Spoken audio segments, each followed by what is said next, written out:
Here is something most men over 40 will recognize, even if they have never said it out loud. A younger woman enters your life.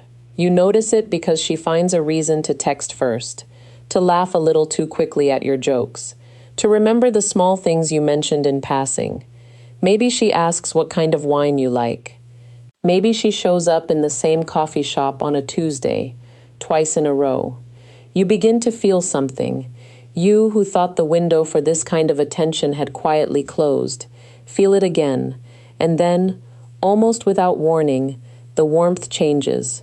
Replies take longer. The extra questions stop. You catch yourself checking your phone for a message that no longer arrives with the same rhythm. You start replaying conversations, searching for the exact sentence that pushed her away. You assume you said something wrong. You assume she lost interest. You assume the age gap finally caught up with you. That assumption is usually wrong. By the end of this video, you will understand the hidden pattern behind that disappearance, why your first instinct almost always misreads it, and what separates the men who recover the connection from the men who quietly blame themselves for something they never actually caused. What I want you to hold on to while you listen is this. Initial interest is not a contract. It is a draft. And when a younger woman pulls back, she is most often not rejecting you. She is reading you. The mistake men make is treating her distance as an answer, when in many cases it is actually a question she has not finished asking yet. Before we walk through the reasons, let me set the stage, because the confusion here is rarely about charm. It is about translation. A 48-year-old man meets a 32-year-old woman. She is sharp, she is warm, she flirts in a way that feels almost effortless. They have 3 great conversations. She suggests the next meeting. He feels something he has not felt in years, and assumes she feels it too. Then she goes quiet. He panics, but in a dignified way. He sends a careful message. He waits too long for a reply. He wonders if he came on too strong, asked too much, moved too fast. He assumes one of those things must be true because, in his model of the world, interest equals momentum. Either she wants him or she does not. The middle has never been part of his mental map. Here is the central principle of tonight's conversation. Younger women, especially women who date older men, are not deciding whether they like you in the first 3 weeks. They are deciding whether they can see themselves inside the structure of your life. That is a different question, answered differently, on a different timeline. Most men misunderstand this behavior because they were taught to interpret attention as intent. They were taught that if someone shows up for you, it means they have chosen you. With older partners, that is often true. With younger women, it is the start of the process, not the end of it. What makes this so painful is the contrast. You go from feeling desired to feeling tested, and you do not know which one is happening. She is collecting data, not closing a sale. Confusion becomes self-blame. Self-blame becomes withdrawal.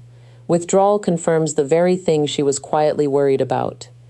The difference between an isolated moment and a real pattern matters more than anything else we will discuss tonight. One canceled plan is not a verdict. 3 canceled plans in a row, paired with shorter messages and fewer questions, is. The men who do well in these situations learn to read the pattern. The men who struggle tend to read the silence as a single loud fact. Think about this as you go into the first reason, and keep in mind, every reason we cover builds toward the same uncomfortable truth. The first reason is the most subtle, which is exactly why it gets missed again and again. She tested the temperature, not the relationship. In the early stage, many younger women are not committing to a person. They are checking whether a particular kind of dynamic feels livable to them. They want to know if the older man is calm or controlling. They want to know if the conversation can hold weight without becoming heavy. They want to know whether his confidence is real confidence or whether it is performing. When the answer starts to feel uncertain, she pulls back, not because she dislikes you, because she liked you enough to be careful with what she was feeling. You may assume she lost interest. In truth, she may have gained interest. That is the contradiction most older men are not prepared for. The more real the possibility becomes, the more cautiously she moves. Patience here is not a sign of weakness. It is a sign of seriousness. An innocent explanation has to be considered. She may have a busy week. She may be dealing with a friendship that recently became complicated. She may simply need a few days to herself. None of that should be read by itself. What makes the behavior more meaningful in context is what comes after. If she pulls back and then returns with the same warmth, the same questioning, the same curiosity, the original moment was almost certainly not a verdict. It was a pause, a realistic example. You tell her about a project you care about, and she says she would love to hear how it ends. A few days later, she asks again. Then she goes quieter for a week. Then she mentions the project out of nowhere, unprompted. That is not the behavior of a woman who lost interest. That is the behavior of a woman who is still interested and still uncertain. The combination to watch for is warmth, distance, then return of her own initiative. If all three show up, you are in good shape. If the third one never appears, you have your answer, but a softer one than you assumed. The respectful response is to give her room without becoming cold. Match her rhythm. Send the message you would normally send, but do not double it.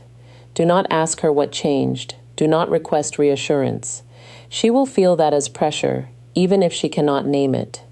Now comes something more important, because the next reason is the one that quietly destroys more of these connections than any other. The second reason is that the pace she offered is not the pace he took. She was offering curiosity. He was offering commitment. This is where most older men lose ground without realizing it. He meets a younger woman who is responsive, who flirts, who seems at ease with him, and he assumes, because he is experienced, that her responsiveness means she is ready, so he moves. He plans the weekend trip. He suggests meeting his friends. He starts referring to her when he talks about next month. None of these things are objectively wrong. Each one, in isolation, is reasonable.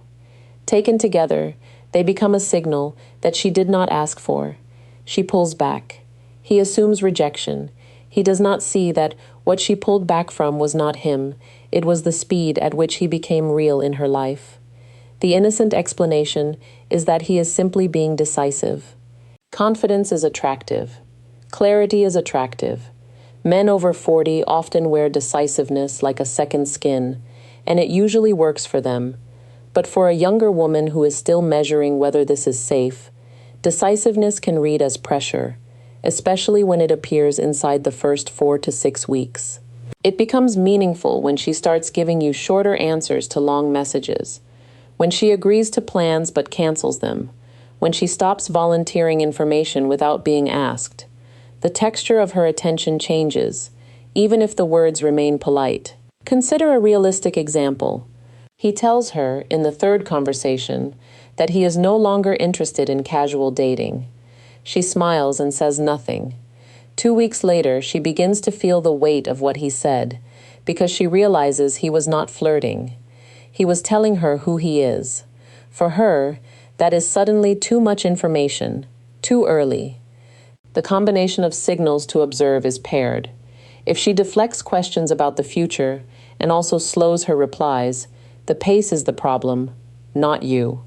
If she deflects but continues to ask personal questions and invest in the conversation, the pace is fine. She is simply protecting her own timing. A respectful response is to loosen your grip on the calendar. Let her drive the next meeting. Bring the temperature down without withdrawing. Keep showing up as the man she met, not as the man she might eventually meet. The phrase that matters here is one I want you to remember. Earn the next week before you plan for the next month. This is why the next reason weighs heavier than the first two, because it is the one men complain about most often and understand the least. The third reason is that intensity replaced intimacy too early. You felt something powerful, and you let her know. All of it. This is a trap older men fall into because they think of intensity as honesty. He tells her, after 2 great evenings, that this feels different. He tells her he has not felt this way in a long time. He tells her she is the first person in years who made him put his phone down. Each of those things might be true. None of those things were what she asked to hear. Why do men do this? Because age taught them that clarity wins. Because they have wasted years on vague relationships, and they do not want to waste another one. Because when something rare shows up, they want to hold it tightly, and the only language they have for holding is verbal. Younger women frequently experience that as a flood, not because they do not want depth, because they want depth that arrived slowly, that proved itself over time, that did not arrive all at once as a declaration. She pulls away, and he assumes he scared her. He did not scare her. He overwhelmed her. There is a difference. The innocent explanation is that he is being emotionally generous. Generosity, in his mind, has always been a virtue. It is, just not in the dosage he delivered. What makes it meaningful in context is what she does with the silence that follows. If she does not bring it up later, the intensity was probably too much. If she circles back to it gently weeks later, with curiosity instead of discomfort, the original moment was honest, just badly timed. A realistic scenario. After a particularly meaningful evening, he tells her he feels seen for the first time in years. She smiles, says thank you, and goes quieter for 10 days. Then she texts him about something unrelated. The intensity did not break the connection. It simply took her breath away for a while. The combination to look for is whether her curiosity about you, as a person, survives the intensity. If she still asks about your week, your moods, your history, you are fine. If the questions disappear entirely, the flood was too much. The respectful response is to apologize gently, not for what you said, but for the timing of how you said it. Then step back into the rhythm she is offering. Now we reach the first major shift in how to interpret everything we have discussed so far. The fourth reason is something men rarely consider, because it does not feel like anything they did. It is that she felt watched when she wanted to feel chosen. Older men observe. Younger women want to be felt. This is one of those quiet reasons that lives beneath the surface of an entire relationship rather than inside any single moment. He notices her hair is different. He notices she changed her perfume. He notices that she laughed differently on Tuesday than she did on Friday. He files all of this away. He thinks he is paying attention. She feels watched. Not surveilled, not in a threatening way. Watched the way a photograph is watched, studied, catalogued, decided about. For a younger woman who is still in the process of becoming herself, that sensation is suffocating. Not because she has done anything wrong, because she has done too many things that are still in motion. When she pulls back, he assumes he was paying a compliment, and she took it as pressure. Both of those can be true at once. The innocent explanation is that he is being attentive. Attentiveness has always been rewarded in his life. It is still a virtue. The problem is not that he noticed. The problem is that she felt the noticing. This becomes meaningful when her behavior shifts from being expressive to being careful, when she starts choosing her words in a way she did not before, when she stops telling you what she is thinking because she is now aware that you are listening. A realistic example. She mentions she is thinking about changing careers. 3 weeks later, he brings it up in a way that shows he remembered everything she said. She feels touched. Then she stops mentioning the topic at all. Not because she changed her mind, because she does not want to be studied any further on it. The combination to observe is whether she still shares new things with you. If she does, the watching did not harm her. If she starts curating what she tells you, harm was done, even if it was not intended.